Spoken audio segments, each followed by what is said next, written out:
എല്ലാ കൂട്ടുകാർക്കും മറ്റൊരു യൂട്യൂബ് വീഡിയോയിലേക്ക് ഹാർദവമായ സ്വാഗതം. ഇന്നത്തെ വീഡിയോയിൽ നമ്മൾ നോക്കാൻ പോകുന്നത് പോളിക്യാബ് ലിമിറ്റഡ് എന്ന് പറയുന്ന ഷെയർ നല്ല രീതിയിൽ താഴ്ന്നു.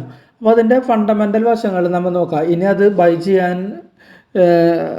പറ്റുമോ, അല്ലെങ്കിൽ അത് ബൈ ചെയ്യാതെ ഇരിക്കണോ, അല്ലെങ്കിൽ എന്താണ് അതിൻ്റെ കാര്യങ്ങൾ എന്നുള്ളത് നമുക്കൊന്ന് നോക്കാം. ഇന്ത്യയിലെ ഏറ്റവും വലിയ വയറുകളുടെയും കേബിളുകളുടെയും നിർമ്മാതാവും ഫാസ്റ്റ് മൂവിങ് ഇലക്ട്രിക്കൽ ഗുഡ്സ് മേഖലയിൽ അതിവേഗം വളരുന്ന ഒരു കമ്പനിയാണ് പോളിക്യാബ് കമ്പനി. എഞ്ചിനീയറിംഗ്, കൺസ്ട്രക്ഷൻ പ്രൊജക്റ്റുകളുടെ ബിസിനസ്സിലാണ് കമ്പനി പ്രവർത്തിക്കുന്നത്. കമ്പനിക്ക് ഗുജറാത്ത്, മഹാരാഷ്ട്ര, ഉത്തരാഖണ്ഡ്, തമിഴ്നാട് എന്നീ സംസ്ഥാനങ്ങളിലായിട്ട് 25ഓളം നിർമ്മാണ ബ്രാൻഡുകൾ കമ്പനിക്കുണ്ട്. വയർ കേബിൾസ് വിഭാഗത്തിൽ നിന്നുള്ള വരുമാനത്തിൻ്റെ കാര്യത്തിൽ ഇന്ത്യയിലെ വയർ കേബിൾ വ്യവസായത്തിലെ ഏറ്റവും വലിയ നിർമ്മാതാവാണ് കമ്പനി. അതുകൂടാതെ ഇന്ത്യയിലെ ഏറ്റവും വിപുലമായ വയറുകളുടെയും കേബിളുകളുടെയും ശ്രേണി കമ്പനിക്കുണ്ട്. വയറുകൾ കേബിളും കൂടാതെ ഇലക്ട്രിക്കൽ ഫാനുകൾ, LED ലൈറ്റിംഗ്, ലൂമിനറുകൾ, പിന്നെ സ്വിച്ചുകൾ, അതുകൂടാതെ സോളാർ ഉൽപ്പന്നങ്ങൾ, അങ്ങനെ വിപുലമായ ഇലക്ട്രിക്കൽ ഐറ്റംസ് ഈ കമ്പനിയുടെ കീഴിലുണ്ട്. കഴിഞ്ഞ ദിവസത്തെ ഇടിവെന്ന് വെച്ചാൽ അത് ലിസ്റ്റ് ചെയ്തതിന് ശേഷം ഇത്രയും വലിയൊരു ഇടിവ് ഇതേവരെ അതിനുണ്ടായിട്ടില്ല. 21% ഒരൊറ്റ ദിവസമായി താഴ്ന്നത്. 538 രൂപയ്ക്ക് അത് ഇന്ത്യൻ ഷെയർ മാർക്കറ്റിൽ വന്ന ഒരു ഷെയറാണ് കേട്ടോ. 538 രൂപയ്ക്കാണ് അത് വന്നത്. അത് അവിടെ നിന്ന് നല്ല രീതിയിൽ കയറി പോയിട്ടുണ്ട്. ഏകദേശം ഹൈ 5715 വരെ പോയി. 538 അത് ലിസ്റ്റ് ചെയ്തിട്ട് പിന്നെ കാലങ്ങൾക്ക് ശേഷം ഹൈ 5715 വരെ പോയി. അതിൻ്റെ ഫണ്ടമെൻ്റലിലേക്ക് നമ്മൾ വന്നു കഴിഞ്ഞാൽ ഫണ്ടമെൻ്റലി നല്ലതാണ്. Market cap 59,750 കോടിയാണുള്ളത്. അത് സ്റ്റോക്ക് PE 37.2, ROCE 27%, ROE 20%. അത് രണ്ടും നല്ലൊരു ബെറ്റർ റിസൾട്ടാണത്. ബുക്ക് വാല്യൂ 450 ഉണ്ട് ഇതിന്. കമ്പനിക്ക് കടങ്ങളൊട്ടുമില്ല. ഏകദേശം ഒരു ഡെബിറ്റ് ഫ്രീ കമ്പനിയാണത്.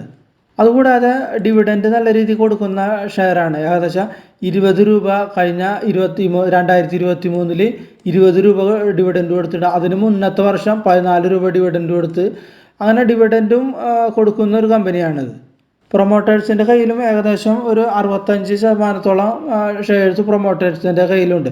അപ്പോൾ ഫണ്ടമെൻ്റലി നല്ലൊരു നിലവാരം പുലർത്തുന്ന ഒരു കമ്പനിയാണിത്. പക്ഷേ അതിൻ്റെ ചില ഇഷ്യൂസ് കാരണം ED income tax department raid ചെയ്തു. അതിനെ സംബന്ധിച്ച് അതുകൊണ്ടാണ് ഷെയർ ഇത്രയും താഴ്ന്നത്.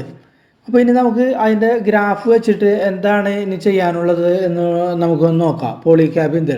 അപ്പോൾ ഇതാണ് പോളിക്യാബ് ഇന്ത്യയുടെ ഒരു ചാർട്ടാണ് നമ്മളിപ്പോൾ കാണുക. ഇത് ഒരു ഇൻട്രാഡേ ബേസിലുള്ള ഒരു ചാർട്ടാണിത്. ഒരു ടെക്നിക്കൽ ട്രേഡറിൻ്റെ കണ്ണിൽ ഈ ചാർട്ട് വന്നിട്ടുണ്ടെങ്കിൽ ഈ ഇൻകം ടാക്സ് റെയ്ഡിന് മുമ്പ് താഴുന്നതിന് മുമ്പ് ആ ടെക്നിക്കൽ ട്രേഡർ ഈ പോളിക്യാബ് ഷെയർ കയ്യിലുണ്ടെങ്കിൽ അവ വിറ്റിരിക്കും. അത് എന്തുകൊണ്ടാണെന്ന് നമുക്ക് നോക്കാം. പോളിക്യാബിൻ്റെ ചാർട്ട് നമ്മൾ ഇന്ന് കാണുന്നത്. നമുക്ക് ഈ ചാർട്ടിൽ എന്തൊക്കെയുണ്ട് നോക്കാം. ഈ ചാർട്ടിൽ നമ്മൾ ഇവിടെ നോക്കിക്കഴിഞ്ഞാൽ ഇവിടെ ഒരു ട്രെൻഡ് ലൈൻ ഉണ്ടായിരുന്നു. നമുക്ക് ഇവിടെ വരച്ച് കഴിഞ്ഞാൽ ഈ ലോൽ തമ്മിൽ ബന്ധിപ്പിച്ച് കഴിഞ്ഞാൽ ഒരു ട്രെൻഡ് ലൈൻ ഇവിടെ ഉണ്ടായിരുന്നു. ഇവിടെ ഒരു ട്രെൻഡ് ലൈൻ ഉണ്ട്. അതുകൂടാതെ നമ്മൾ മുകളിലും ഒരു ട്രെൻഡ് ലൈൻ നമുക്ക് വരച്ച് നോക്കാം. ഇവിടെ മുകളിലും ഒരു ട്രെൻഡ് ലൈൻ വരച്ച് നോക്കാം.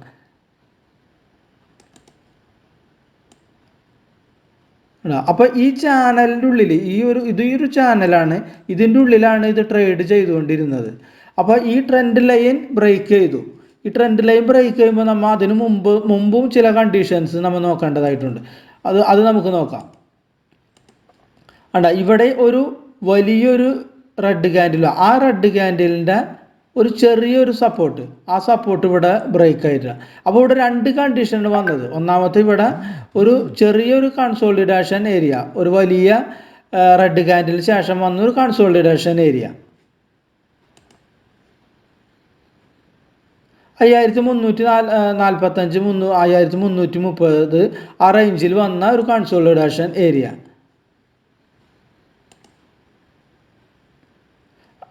ആ ഏരിയ ബ്രേക്ക് ചെയ്തു, പ്ലസ് ഈ ട്രെൻഡ് ലൈനും ബ്രേക്ക് ചെയ്തു. അപ്പോൾ ടെക്നിക്കൽ ട്രേഡേഴ്സ് നോക്കുമ്പോൾ ഈ ട്രെൻഡ് ലൈൻ ബ്രേക്ക് ചെയ്തു, അത് അതിന് വെച്ചിട്ട് കാര്യമില്ല അത്.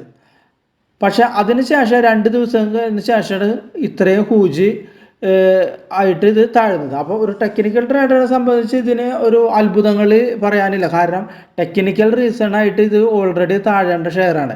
അപ്പോൾ ടെക്നിക്കൽ റീസണും ഫണ്ടമെൻ്റലി കമ്പനിയെ എഫക്റ്റ് ചെയ്യുന്ന ഒരു ഇൻകം ടാക്സ് റെയ്ഡും കൂടി, അപ്പോൾ രണ്ടും കൂടി ഒരുമിച്ച് വന്നു. അതായത് നമുക്ക് കുനിൽമേ കുരു എന്നൊക്കെ പറയുന്ന പോലെ അത് വന്നപ്പോഴാണ് ഇങ്ങനത്തെ ഒരു മഹത്തായ ഒരു ഇടിവ് ഈ ഷെയറിൽ സംഭവിച്ചിട്ടുള്ളത്. അപ്പോൾ ഇടിവൊക്കെ സംഭവിച്ചു കഴിഞ്ഞു ഇതിൽ. ഇനി നമുക്ക് വരും ദിവസങ്ങളിൽ എന്താണ് ഇതിന് സംഭവിക്കുക എന്നുള്ളത് നമുക്ക് നോക്കാം. വരും ദിവസങ്ങളിൽ ഇവിടെ ഒരു റേഞ്ച് ഉണ്ടായിരുന്നു. നമുക്ക് ചാർട്ട് ഇവിടെ നോക്കാം.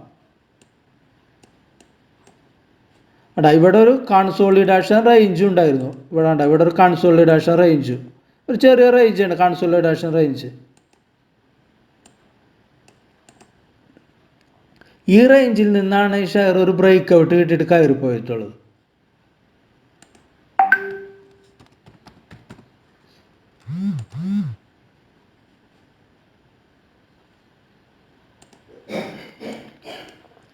ഇവിടെ നമ്മൾ നോക്കുമ്പോൾ ഇവിടെ ഒരു വോളിയം ഉണ്ട്. ആ വോളിയത്തോട് ബ്രേക്ക് ഔട്ട് ഇട്ട് കയറും തോറും അതിന് വോളിയം കൂടിക്കൊണ്ടിരിക്കുന്നു. ഓക്കെ, നല്ലത്.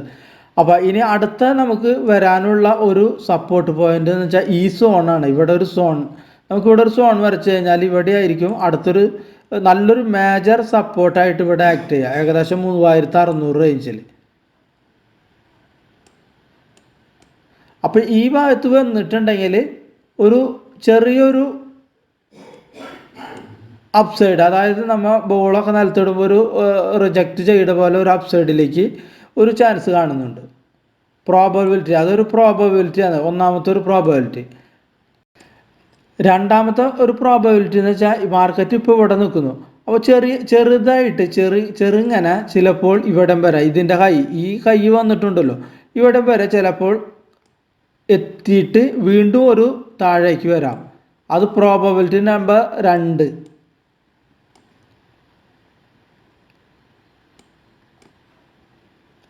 അതായത് ഈ ഇടിഞ്ഞ റെഡ് കാൻഡിലിൻ്റെ ഹൈ വരെ എത്തിയിട്ട് വീണ്ടും താഴേക്ക് വരാം, പ്രോബബിലിറ്റി നമ്പർ 2.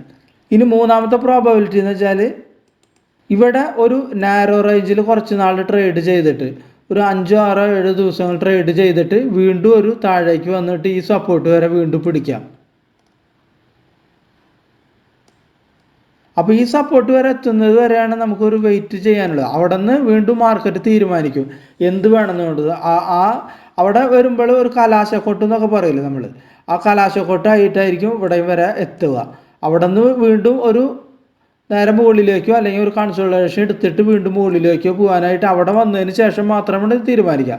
അപ്പോൾ ഇപ്പോൾ നമുക്ക് ഈ ഷെയറിൽ ഇവിടെ വെച്ചിട്ട് നമുക്കൊരു കൺഫർമേഷൻ എടുക്കാനായിട്ട് നമുക്ക് ഒരു നിവൃത്തിയും ഇല്ല. കാരണം സപ്പോർട്ട് താഴെ ആണ് സപ്പോർട്ട് കിടക്കുന്നത്, വളരെ വരും 3600 റേഞ്ചിൽ. ഇപ്പോൾ 300 പോയിന്റ് ഡിഫറൻസിലാണ് ഒരു സപ്പോർട്ട് കിടക്കുന്നത്. അപ്പോൾ ഇങ്ങനത്തെ ഒരു ന്യൂസും ഇതിൽ വന്നിട്ടുണ്ട്, ഒരു ഇൻകം ടാക്സ് ഡിപ്പാർട്ട്മെൻറ്റിൻ്റെ റെയ്ഡ്. അപ്പോൾ ഏത് ന്യൂസ് വന്നാലും ടെക്നിക്കലൊക്കെ മറികടന്നിട്ടായിരിക്കും ന്യൂസായിരിക്കും അവിടെ വിജയിക്കുക, അവിടെ ടെക്നിക്കൽ ഒരിക്കലും വിജയിക്കില്ല. അത് നമ്മൾ ആദ്യം മനസ്സിലാക്കും. അപ്പോൾ ഇങ്ങനത്തെ ന്യൂസ് വന്ന് വിത്ത് വോളത്തോടു കൂടി വന്നപ്പോൾ ഇനി ഇവിടെ നിന്ന് ഒരു യൂ ടേൺ എടുത്ത് ഇവിടം വരെ എത്താൻ ഒരു അസംഭവ്യമാണ്. ഇവിടെ നിന്ന് യൂ ടേൺ എടുത്ത് ഇവിടം വരെ എത്തും. അത് അങ്ങനെ ഒരു നമ്മളൊരു വിചാരം വേണ്ട, അങ്ങനെ ഒരിക്കലും സംഭവ്യമല്ല. കാരണം അത്രയും നല്ല ഹൈ ന്യൂസുകൾ ഒക്കെ വന്നാൽ മാത്രമേ അങ്ങനെ സംഭവിക്കൂ. അപ്പോൾ അങ്ങനെ വരാനുള്ള സാധ്യത വളരെ വിരളമാണ്. അപ്പോൾ ഞാൻ പറഞ്ഞ ഈ പ്രോബബിലിറ്റീസാണ് മിക്കവാറും സംഭവിക്കാനായിട്ട്. അപ്പോൾ നമുക്കിതിൽ വെയിറ്റ് ചെയ്യുകയെ നിവൃത്തിയുള്ളൂ. അല്ലെങ്കിൽ കയ്യിലുള്ളവർ വിറ്റിട്ടില്ലെങ്കിൽ ഈ റേഞ്ചിൽ എത്തുമ്പോൾ എങ്ങാനും വിൽക്കാനായിട്ട് ശ്രമിക്കുക. വാങ്ങാൻ താല്പര്യമുള്ളവരുണ്ടെങ്കിൽ നമ്മൾ ഈ റേഞ്ച്, അതായത് ഇവിടുത്തെ ഈ റേഞ്ച് ഏകദേശം 3600 ഈ റേഞ്ചിൽ ഒന്ന് ടച്ച് ചെയ്യുമ്പോൾ അവർക്ക് മേടിക്കണമെങ്കിൽ അവർക്കൊരു അഭിപ്രായം. അപ്പോൾ ഈ കറണ്ട് ലൊക്കേഷനിൽ നമ്മൾ ഒന്നും ചെയ്യാനില്ല ഈ ഷെയറിനെ കുറിച്ച്. അപ്പോൾ ഇതാണ് പോളിക്യാബിനെ കുറിച്ച് പറയാനുള്ളത്. അപ്പോൾ വീഡിയോ കണ്ട എല്ലാവർക്കും നന്ദി, നമസ്കാരം.